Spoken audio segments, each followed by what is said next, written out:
yang insya Allah akan dimuliakan oleh Allah Subhanahu wa Ta'ala. Terutama sekali, marilah sama-sama kita bersyukur kepada Allah Subhanahu wa Ta'ala yang oleh Allah pada malam yang berbahagia ini Allah telah mencurahkan nikmat dan rahmatnya kepada kita semua, sehingga dengan nikmat Allah kita telah berkumpul pada tempat yang mulia ini. Kemudian kita ucapkan salawat kepada Nabi kita yang mulia. Allahumma salli ala Sayyidina Muhammad wa ala alihi wa sahbihi ajma'in. Karena dengan kita perbanyakan bersalawat kepada Nabi kita yang mulia, akan diampuni segala dosa-dosa kita, dan kelak di hari akhirat akan mendapatkan syafaatnya. Kemudian mudah-mudahan semua yang berhadir pada malam ini akan Allah masukkan ke dalam surganya. Amin, amin, amin, ya rabbal alamin. Maka oleh karena itu, marilah kita perbanyakan bersalawat kepada baginda kita yang mulia Muhammad sallallahu alaihi wasallam. Dan tak lupa pula salawat dan salam kepada al dan sahabatnya sekalian yang telah bersama-sama Rasulullah memperjuangkan agama Islam ini. Kemudian juga kita ucapkan kepada para alim ulama, baik itu ulama mutaqaddimin maupun ulama mutaakhirin, serta kepada ulama yang muktabar yang masih ada di atas permukaan bumi Allah ini, supaya ulama tersebut selalu dalam lindungan Allah dan diberikan kesehatannya dan umur panjang, supaya dapat membimbing kita kepada jalan yang benar. Pada kesempatan kali ini, saya Muhammad Al-Hafiz akan mengangkat judul pidato pada malam ini, ialah meningkatkan ketakwaan kepada Allah Subhanahu wa Ta'ala. Dengan momentum perayaan Tahun Baru Hijriah, mari sama-sama kita tingkatkan keimanan dan ketakwaan kita kepada Allah Subhanahu wa Ta'ala.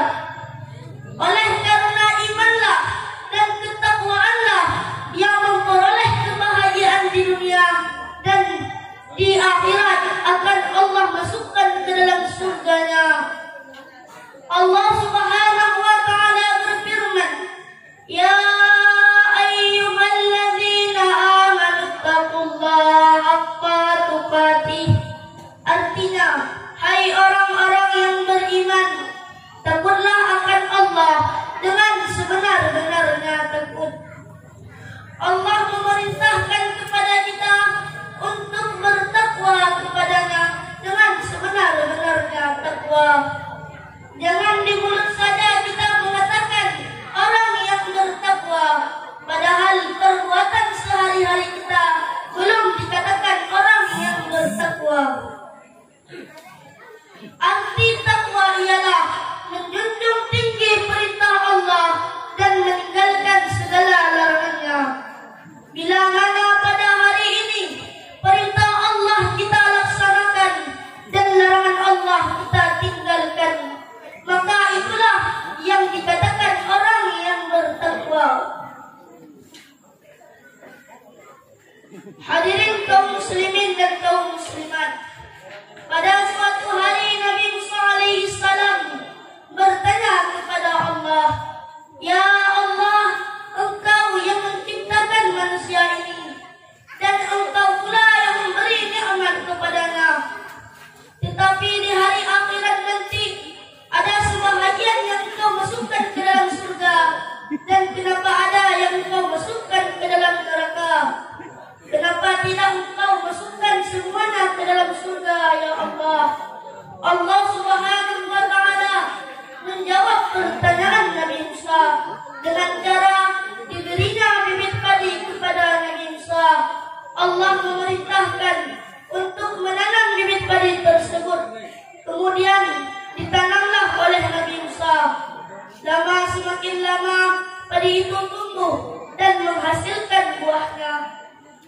Kemudian dipanenlah oleh Nabi Musa padi yang berisi saja.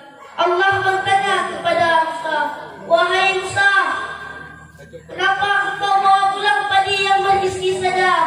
Kenapa padi yang kosong tidak engkau bawa pulang?" "Wahai Musa, ya Allah, padi yang berisi ini ada harganya ya Allah, sedangkan yang kosong itu tiada ada harganya ya Allah." Allah berkata, "Wahai Musa, di akhirat nanti aku pun begitu. Manusia yang akan dimasukkan ke dalam surga, manusia yang berisi saja."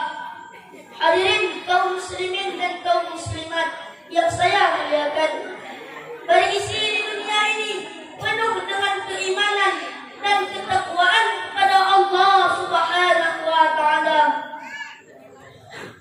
Maka dengan datangnya tahun baru Islam ini, mari sama-sama kita tingkatkan keimanan dan ketakwaan kita kepada Allah Subhanahu wa taala. Jalan supaya kita lebih bertakwa kepada Allah, jalan yang pertama ialah bersering-sering mengingat kematian.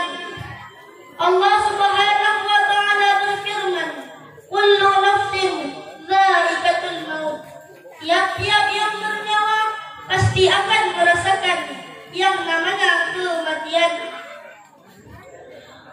Ingat wahai saudaraku sekalian, perkara kematian itu bukanlah perkara yang biasa, tetapi perkara kematian itu perkara yang sangat mengerikan dan sangat menyakitkan.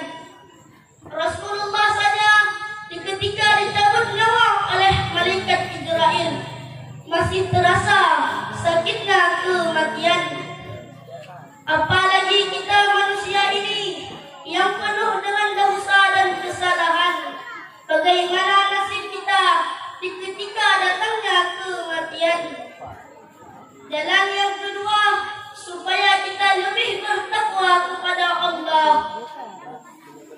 dengan cara mensyukuri segala nikmat Allah. Apa saja yang kita miliki saat ini, itu adalah pemberian Allah. Maka sudah wajib bagi kita untuk mensyukuri nikmat Allah tersebut. Allah Subhanahu wa taala berfirman, "La in syakartum la'azidannakum wa la in kafartum inna 'adzabi lasadid."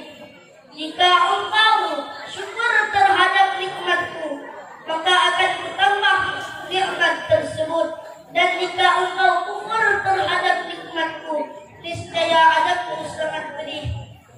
Maka bila kita bersyukur akan nikmat Allah, maka akan Allah tambahkan nikmat tersebut.